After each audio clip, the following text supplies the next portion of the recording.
Welcome. Well, it's my turn. It's time for the token dominant culture cisgendered male to have the microphone for a while. I have loved being with this team, and I'm really honored to be part of this week. I really enjoyed being with the other teachers. And to be honest, I've tried saying "so, dear ones," but it just doesn't come out right. So I'm just going to do my best here. This is a reminder for those of you who may have slipped out of this space-time continuum for a while that this is the final afternoon of our week-long retreat. I'm really happy to have this time with you. And what I'd like to talk about really kind of comes down to four parts. The first part is about the journey of awakening, the honoring of the call that you followed to be here for this week. The second is about the awakening of wisdom, increasing your capacity to see clearly. The third part is about the awakening of the heart, your increasing capacity to feel the heart's response to life. And the fourth part, to talk about this collecting awakening of heart and mind, the expression of the wise heart internally and externally as you return to your life.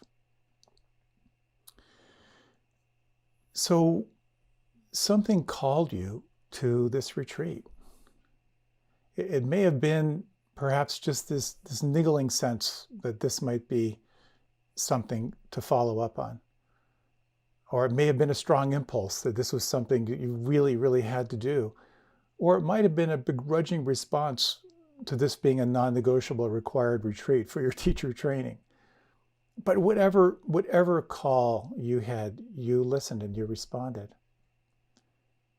This reminds me of the story of the Buddha during the 3-month rainy season when all the monks would practice together before going out in the forest to practice.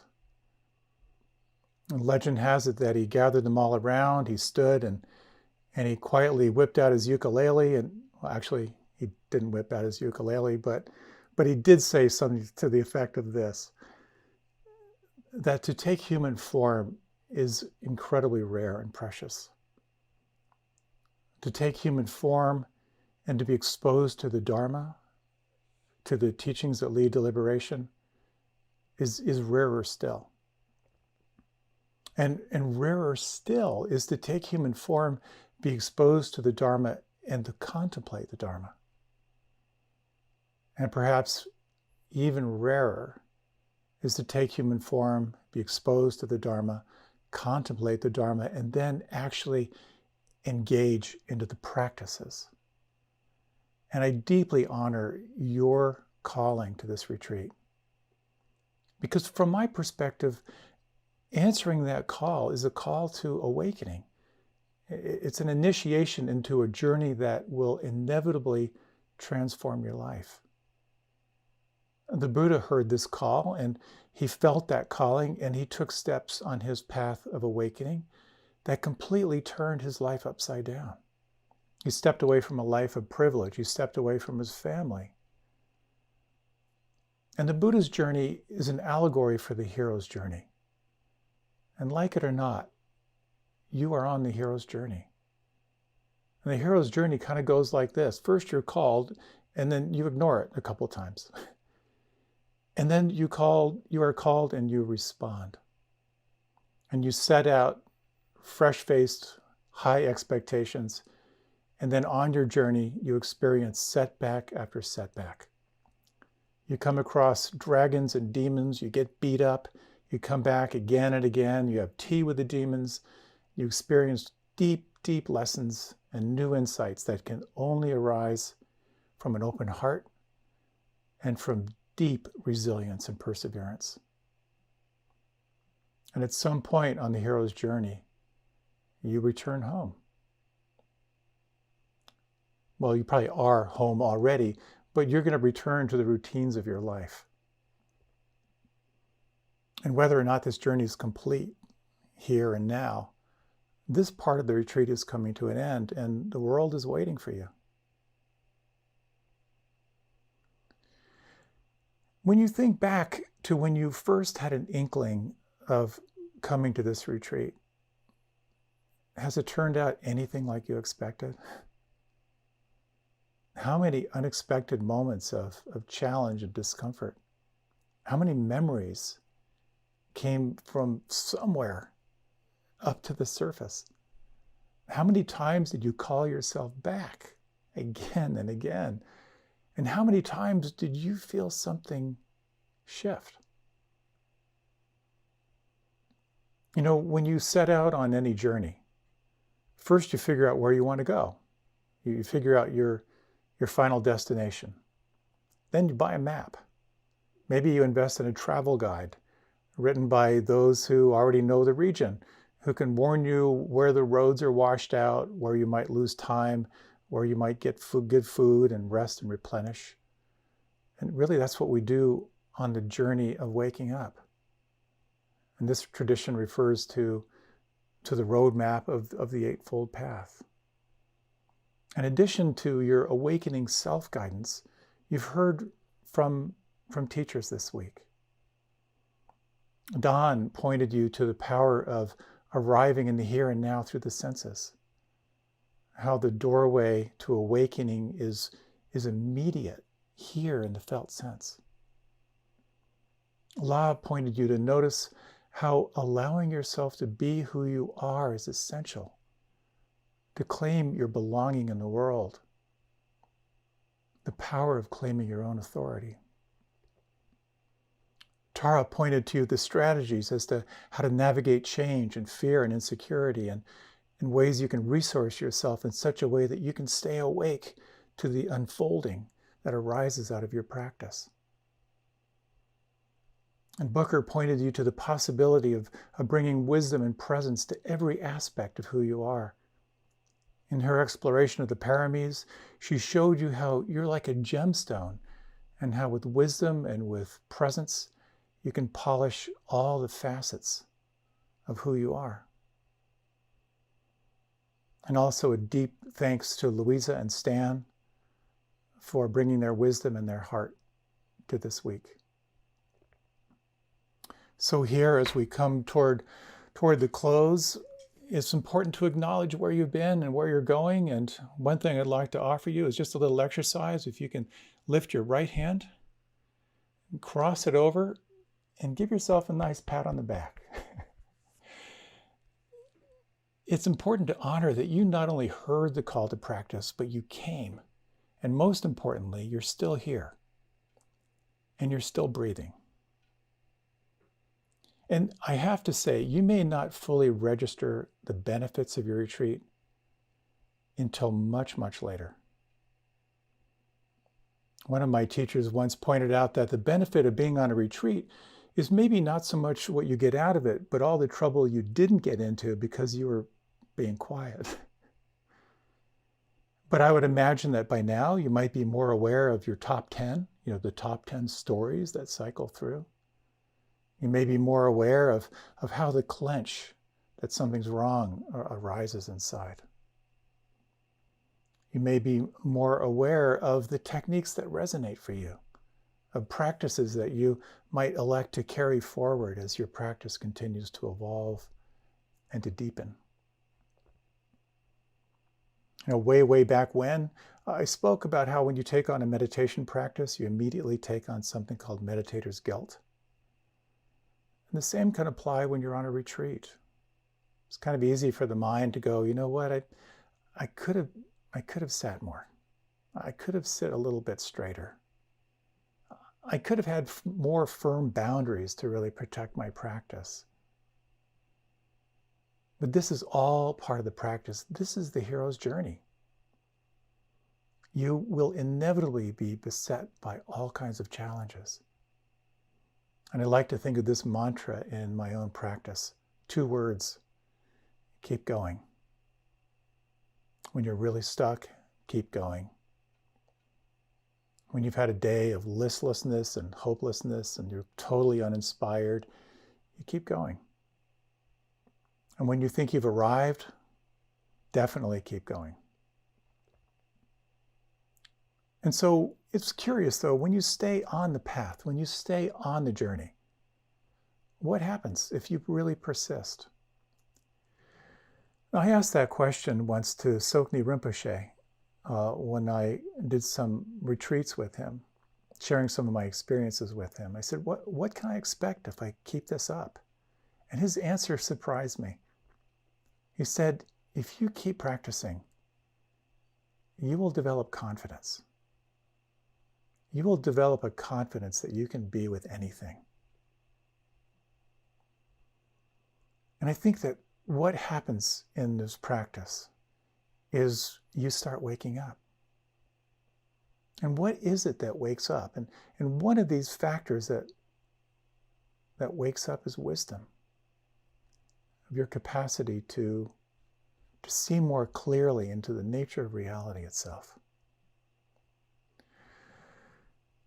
I work with a lot of CEOs, and I work with an organization of CEOs that honestly has really sincere intentions to be more diverse. But to be honest, it's probably 75% populated with dominant culture males. My people, if you will. But a good friend of mine had referred me, he was a physical therapist, and he said, I'm working with this guy, and he's got this amazing business that he's running. It's really, really huge, but he has this constant lower back pain. And I can't help him. There's no physical cause for his back pain, and he's desperate. And I told him that maybe you could be of help. So I was a little cautious about being with someone like this, because he really is a very, very tremendously successful CEO. I was a little intimidated, but as soon as I met him, I just really, really liked him. He was kind of an Eagle Scout, but not in a fascist kind of way. He was someone who he really wanted to do good in the world. He had a family, he was a soccer coach. Part of his business was all about empowering people, giving people opportunities to start a business and supporting them. And part of his backstory was that this business he was building was done with his father. His father was ex-military, and I picked up pretty quickly that part of the tremendous expansion of their business was due to his father being a pretty super aggressive guy. And so we did the practice of rain. I'm just recognizing what was going on and sensing if we can make room for it. And we began just to sense into his somatic experience of here and now. And as he described the pain, I asked him about its location, what it felt like. He sensed it sort of stabbing and aching, and he described it as just this unrelenting, it would never, ever let go. We explored what it was like to be with it, what it was like to have tea with that very, very intense pain he was feeling inside. And I asked him at some point, I said, does this sharp stabbing sense in your lower back, is there an emotional word that resonates with this? And he said, well, and he had his eyes closed. He said, maybe it's sadness. I said, well, let's verify that. When you check back into that, does the word sadness resonate with the feeling, the felt sense of it? There's a long pause. And he said, oh my God, this is shame. And suddenly there was this really powerful shift. I could see tension begin to drain away. Tears began to emerge, and I'll talk more about his release. And suddenly he said, I don't want to miss my kids growing up. I don't want my wife to suffer. And we talked about his relationship with his father, his desire to please his father, and how he was so deeply burning out. We talked about how he could maybe delegate, how he could maybe fill his cup more to be there for himself and for his family. This unrelenting ache he was feeling was shame. under the pain, under his story, under his preferences, under his defenses. He saw it clearly. Wisdom. Now, it's easy for a story like this to sound like it's all neat and clean. You know, that white light filled the room and wisdom revealed everything and everything was complete. But the truth is there was a lot more. Resentment toward his father, anger and grief at what he missed in his life, his desire to appease his father and what he was missing out. But what a powerful insight.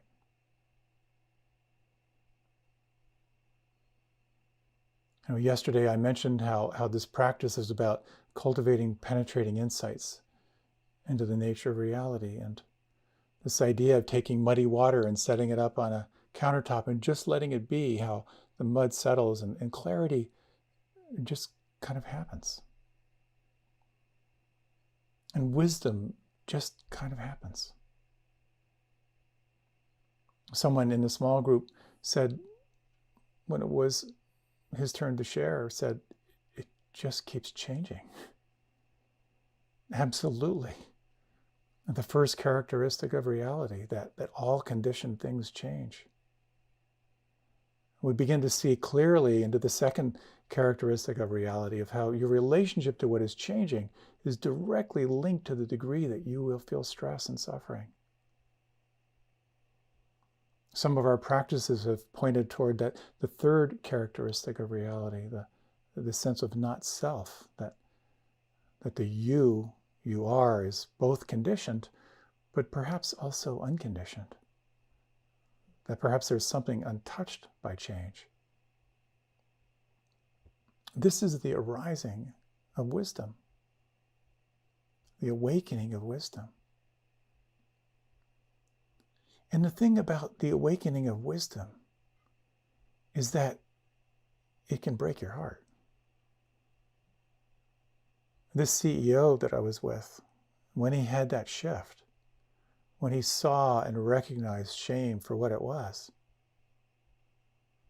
part of his shift, and so important to acknowledge, was the depth of grief, the intensity of weeping when he recognized that shame. Wisdom and clear seeing is intertwined with loving presence and compassion.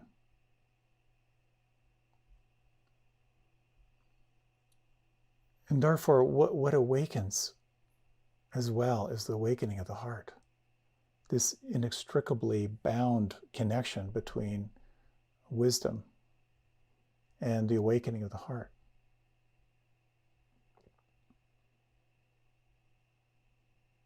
A few years ago, I read this fascinating profile of a guy named Derek Black. He's the son of Don Black, who founded a group called Stormfront, which is the first and largest white nationalist site. His mother had been married to David Duke, who was in the KKK, and he was raised to be the heir of the dynasty. He was taught from an early age that the United States was intended for white Europeans and everyone else would have to leave. He was taught to be suspicious of other races, of the government, of tap water. He was homeschooled and he traveled with his father, immersed in the culture. As a kid, I think like at 11 years old, he created a website for children on white supremacy. Now, being a really, really bright and curious guy, he decided to go to college. And he wanted to study medieval European history. Now, the college he chose was the New College in Florida, which is a highly liberal college, a liberal arts college. And from his perspective, he thought, this will be ripe for influencing. But he decided to go low-key. And pretty quickly, he took a semester to study medieval history in Germany. And then back in school, there was a message board, and someone discovered who he was, and he was outed. There was a long conversation on how to respond to a fellow student, and many people said, we need to oust him, we need to throw him out, and we need to shame him out of here. But one fellow thought otherwise. A guy named Matthew Stevenson, who was the only Orthodox Jew in the school. And he had started hosting weekly Shabbat dinners in his campus apartment. And he invited Derek. And he and his group of friends decided not to confront him, but to include him.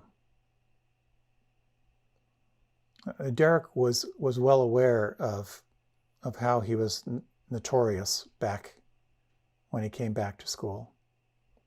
He was ostracized everywhere, but this invitation intrigued him and he felt comfortable. And in the beginning, he mostly listened.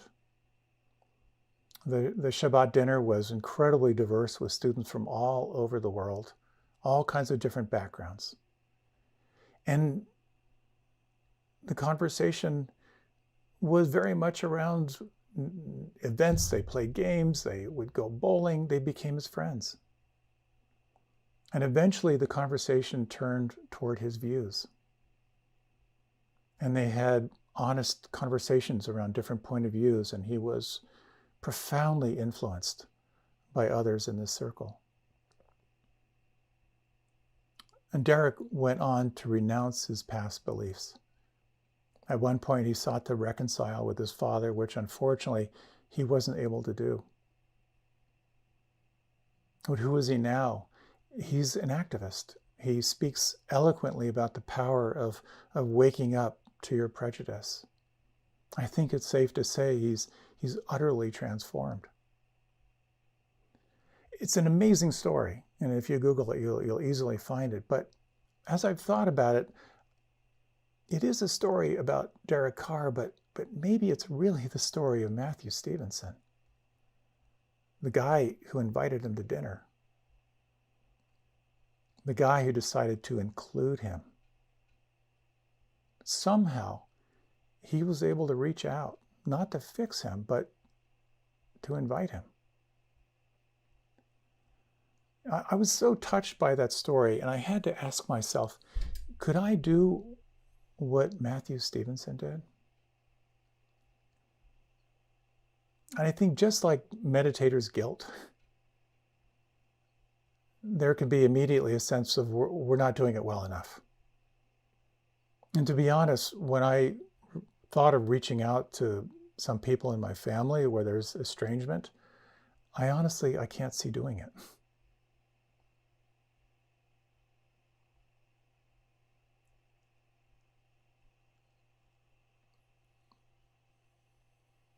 As I sat with that, I realized that even though I'm estranged, and even though it's probably for the best that I maintain distance and healthy boundaries, and I do think it is, it doesn't have to stop me from wishing them well. And that inquiry is part of my consciousness now, to wish these beings well that I am holding separate. To imagine them content and happy and peaceful. And it's an interesting question of who are the Derek Blacks that you might reach out to? Someone that you may have shut out. And perhaps we can do just a brief little reflection. If you like, you might close your eyes.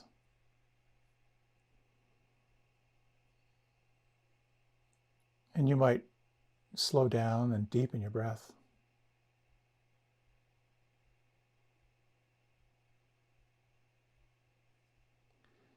I'd like to offer two inquiries. One, I think, is a little bit easier.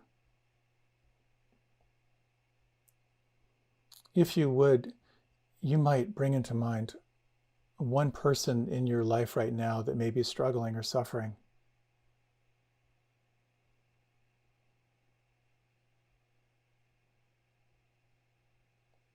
And take a moment just simply to let your attention just move toward them, just stream toward them, and sensing their life experience right now.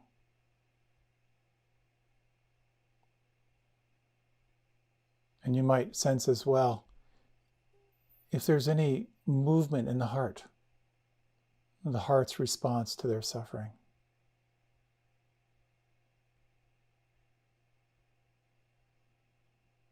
Is there a sense of what they're needing?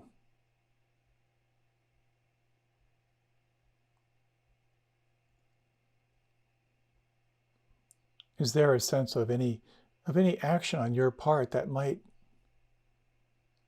be healing?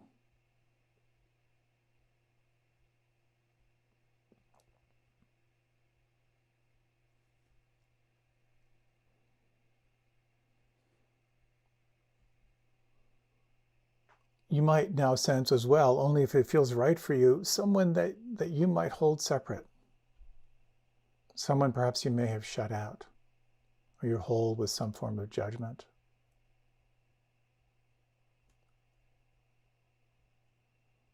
And you might just sense if you were to offer them some form of loving presence, some act of kindness, what might that feel like?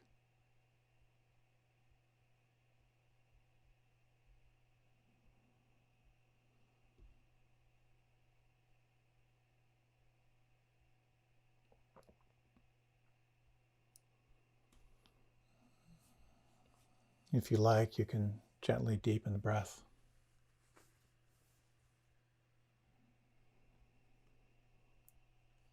If you like, you can open your eyes, or feel free to remain with them closed.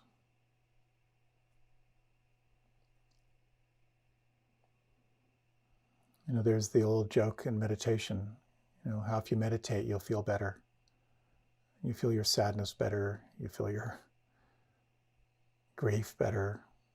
You feel your anger better. And that's absolutely true. But we can also feel our compassion better, and feel our joy better, feel kindness better. And part of this awakening of the heart is not only recognizing our capacity for compassion, but also recognizing the barriers that we create. 4 years ago at the last election, our fall retreat was happening during the election. And I think most people were expecting a particular outcome. And when that outcome didn't happen, we met as teachers. What could we do? How could we handle the situation? Because inevitably we knew that the word might get out and more people might find out. And we thought maybe we could put the results under a sheet of paper and people could lift it up and look. And finally we decided we just have to pause the retreat to make this announcement and make room for people to have as full and conscious a response as possible. And as we did so, we took pretty much a full morning, and I think maybe part of the afternoon. And it was wrenching.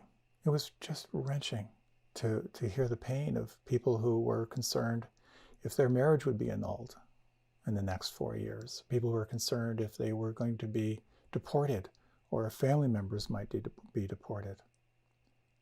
We did our best to hold a safe and sacred space for people to process and make room for what would arise.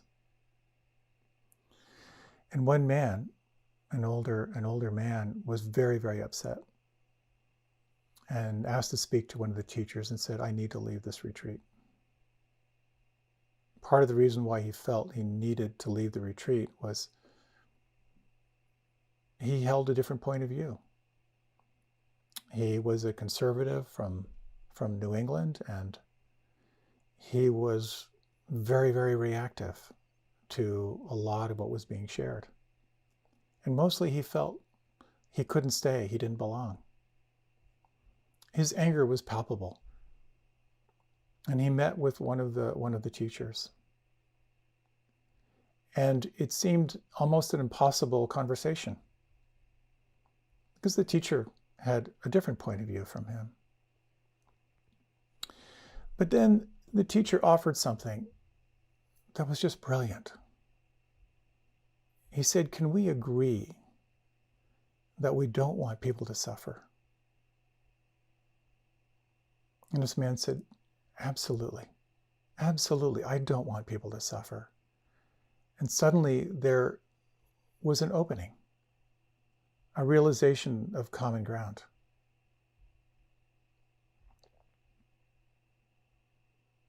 It's such a challenging time right now with the polarization in our country. As we continue to sit and as we continue to settle, inevitably we feel the suffering of the world as well as our own suffering.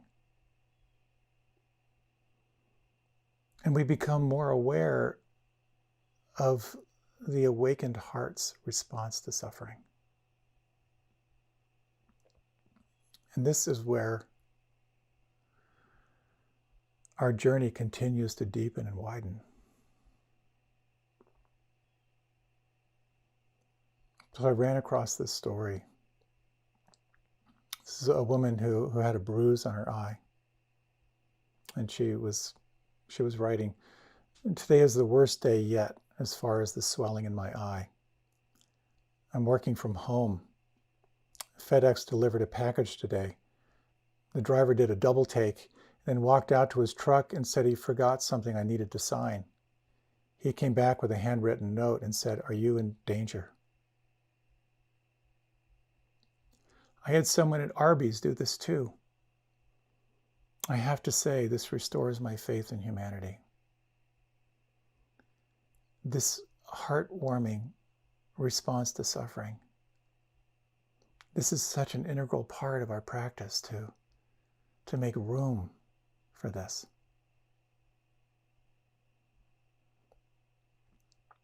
I ran across this other piece of a cross-country team, high school cross-country team in Santa Barbara takes shelter dogs on runs with them. What an awesome thing. And the coach said it's hard to tell who's more excited, the dogs or the kids. You know, all different traditions speak about this awakening of the heart. You know, Christianity has the concept of the saint, one who awakens into Christ consciousness. Islam has something similar. You know, those who have this awakening are sacred, they're sanctified. In Judaism, Hasidim were those who are seen as exemplary and worthy of imitation. Yoga gives us the concept or the principle of the Jivan Mukti, to be fully liberated while alive. This idea of being in your life, in your commitments, in your relationships, in your responsibilities, and at the same time having an unbroken connection to presence.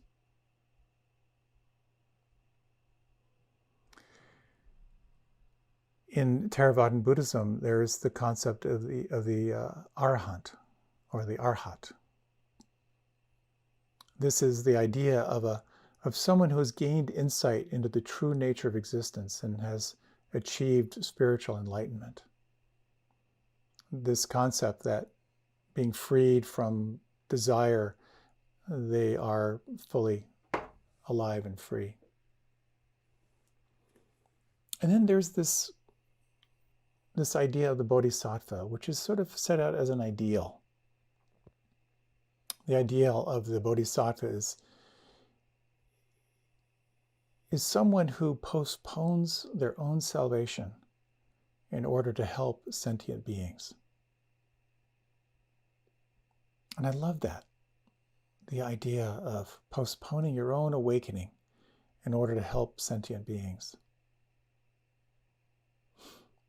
Reminds me of that line, when I was a Buddhist, I drove my family crazy. When I was a Buddha, no one minded at all. And all these traditions point toward a shared internal experience of the awakened heart. And you might, if you like, you might just close your eyes and just kind of reflect on these qualities. And again, you might take just 3 slow, deep breaths. And you might imagine all through time, through all different traditions, different languages, different ages, these internal qualities. The quality of generosity, of your capacity to give freely.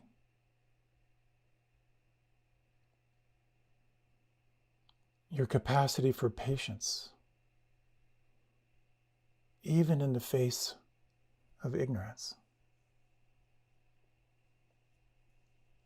Of your capacity for joy, regardless of what might be happening outside you.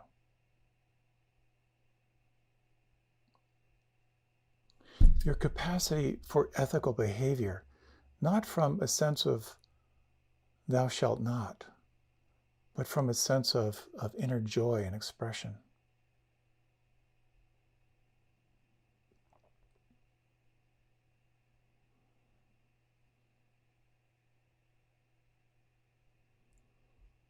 And you might imagine, if just for a moment, your willingness to feel those qualities expand and grow and take root.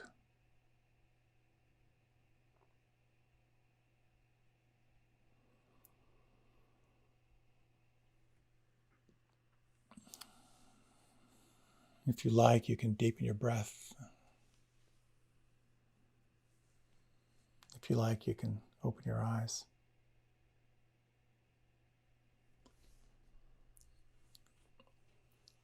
At our wedding, Tara and I used the ceremony, our wedding ceremony, as an opportunity to take a version of the Bodhisattva vow.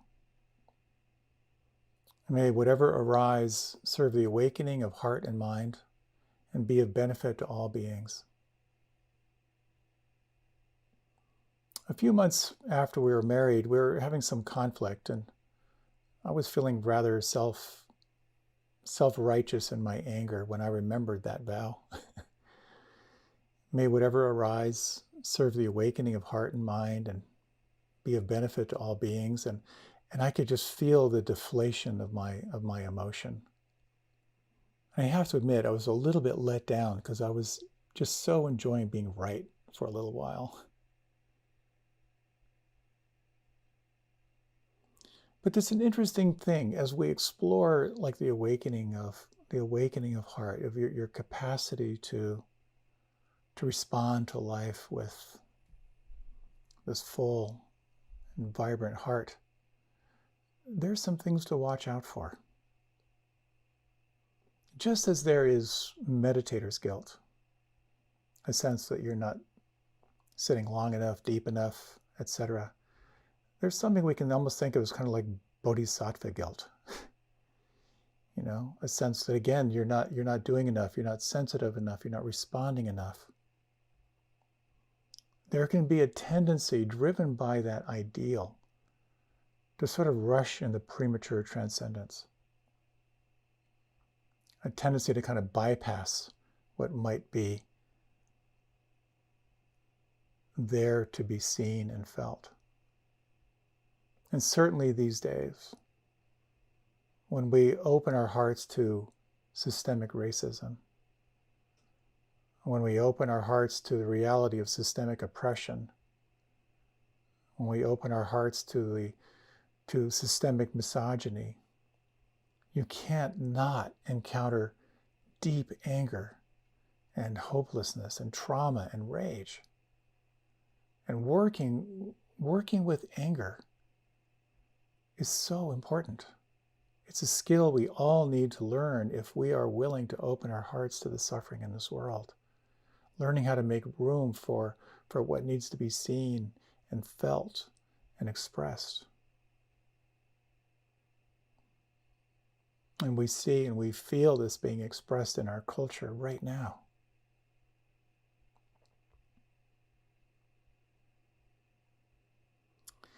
There's an interesting balance of balancing wisdom and compassion. There's an element, if we're only looking through the lens of wisdom, all we see is karma, action, reaction. It can be quite cold. You fell down and broke your leg, you must have done something to deserve that. On the other hand, if we respond only out of compassion with no wisdom, then we are lost in trying to learn other people's lessons for them. So this co-arising of wisdom and compassion can be so powerful. I can't think of a better example than when you see a 15-year-old fall in love, madly in love for the first time. You know their heart is going to be mincemeat, but you wouldn't take that experience away. Your heart can break for them at the same time. Wisdom tells you that this is part of their initiation into this life. So we can rush prematurely to respond to suffering. We can find ourselves caught in empathy fatigue, not being aware of our true capacity to respond, and then setting ourselves up for burnout. We can fail to fill our cup first.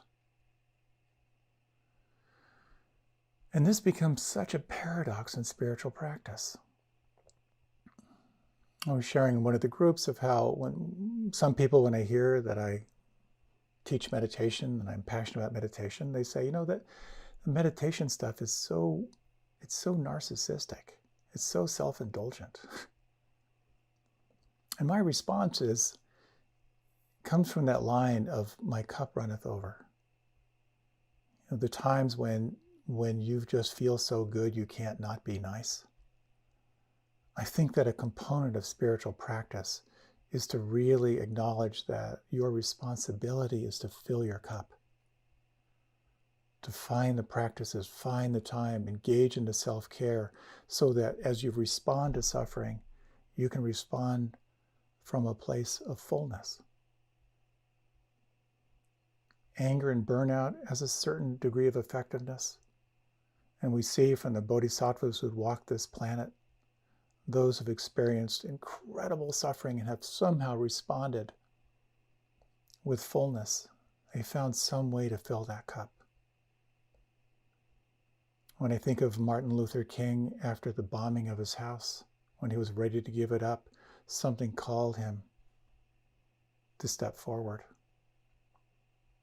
Mahatma Gandhi, when he was thrown off the train, utterly degraded, somehow he was able to convert that into something that changed the world. And on, those who are models for us. Another pitfall we can fall into is to feel overwhelmed by the suffering, and therefore to give up. And it's helpful to reflect on this whole universe of turmoil in the reality of your actual circle of influence.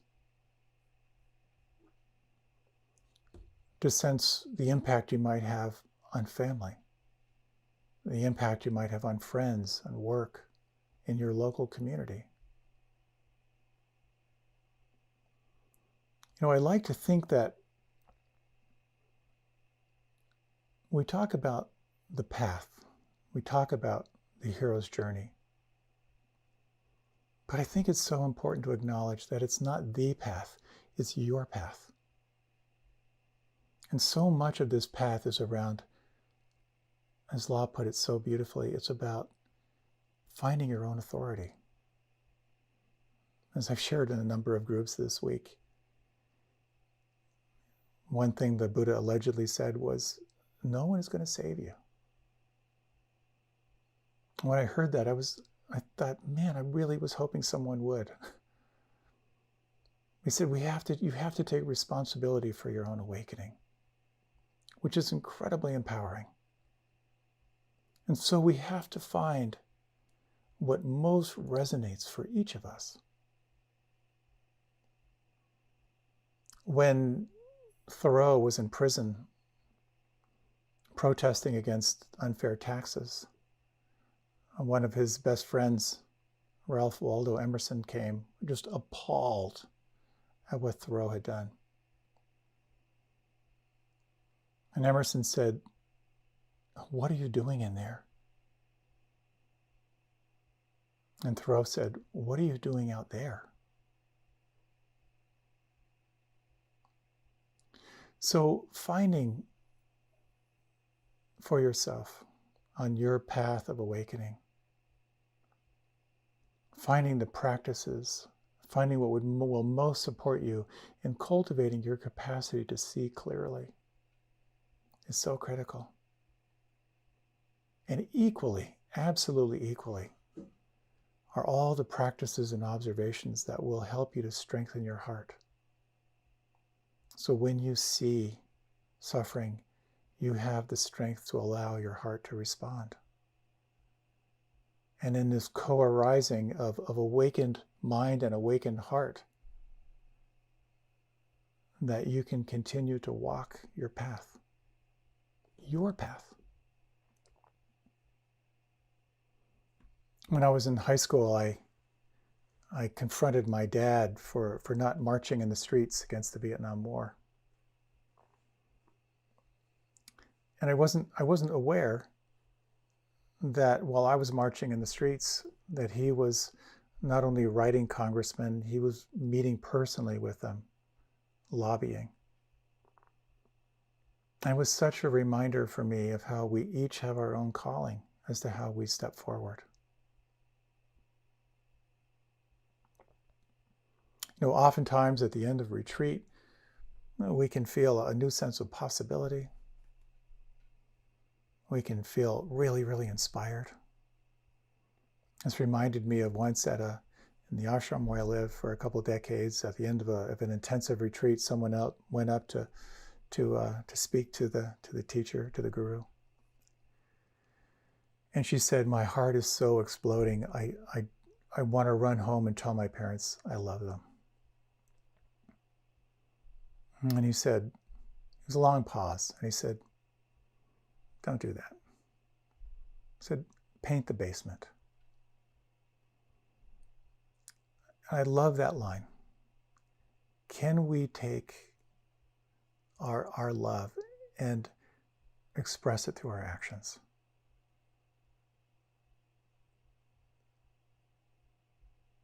When we look at the possibility, this ideal of the Bodhisattva, of awakening through service,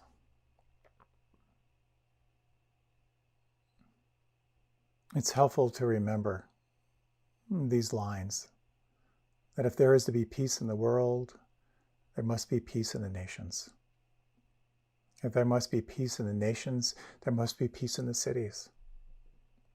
If there is to be peace in the cities, there must be peace in the neighbors. If there is peace between neighbors, there must be peace at home. If there is to be peace in the home, there must be peace in the heart. This whole path begins with each of us in our own hearts. And so as you have followed your call, as you've stepped on this path, we've explored so many different techniques, so many different strategies, ways to concentrate your mind and cultivate calming, ways to open your awareness and become aware of how you're perceiving the world, the filters through which you're perceiving the world, ways that you can turn your attention toward the vastness of the mystery, ways that you can cultivate your heart. And ultimately, I think our path has to be a path that awakens the heart.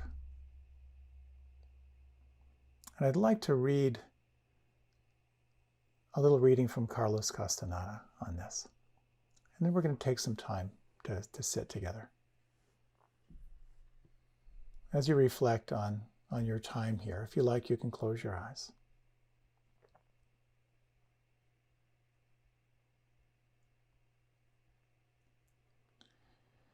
You must always keep in mind that a path is only a path. Each path is only one of a million paths. If you feel that you must now follow it, you need not stay with it under any circumstances. Any path is only a path. There is no affront to yourself or others in dropping a path if it is what your heart tells you to do. But your decision to keep on a path or leave it must be free of fear and ambition. I caution you. Look at every path closely and deliberately. Try it as many times as you think necessary. Then ask yourself, and yourself alone, this one question. Does this path have a heart? All paths are the same. They lead nowhere. They are paths going through the brush or into the brush or under the brush of the universe. The only question is, does this path have a heart? If it does, then it is a good path.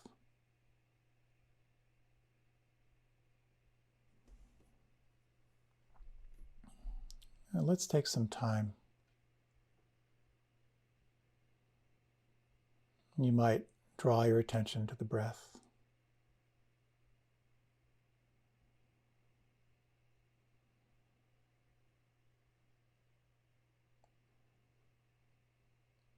And sensing the quality of here and now.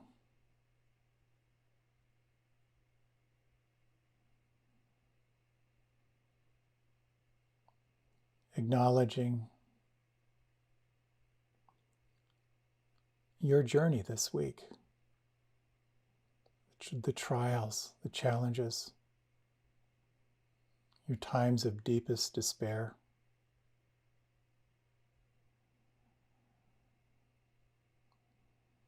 The moments of insight, moments when you may have felt something shift inside.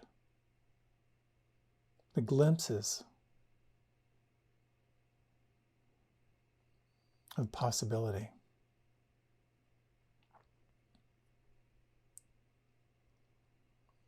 And you might reflect on all the ways your heart may have been touched this week.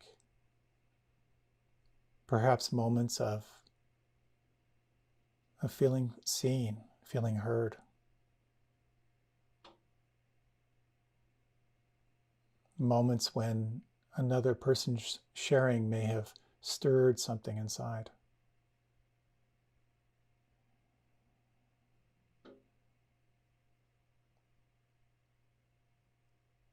And sensing this arising of wisdom,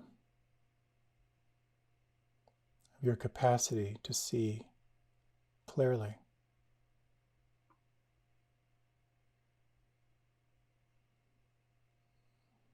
The possibility of an awakened heart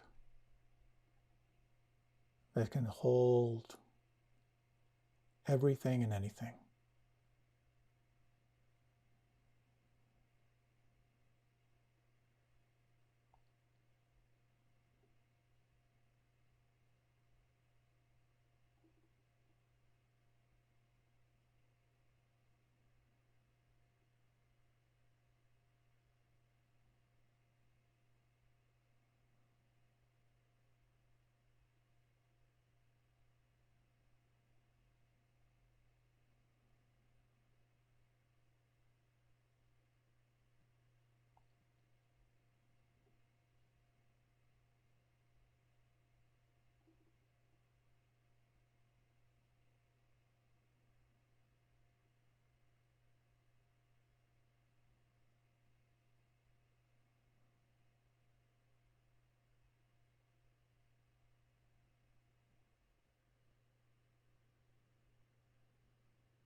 And thank you so much for your kind time and attention. May you and your wisdom and heart have a wonderful whatever is next. I also just want to say in conclusion that it's part of my nature to look for jokes, to throw a humorous twist on things. And if there's anything I may have said that was harmful, I deeply ask your forgiveness. Please enjoy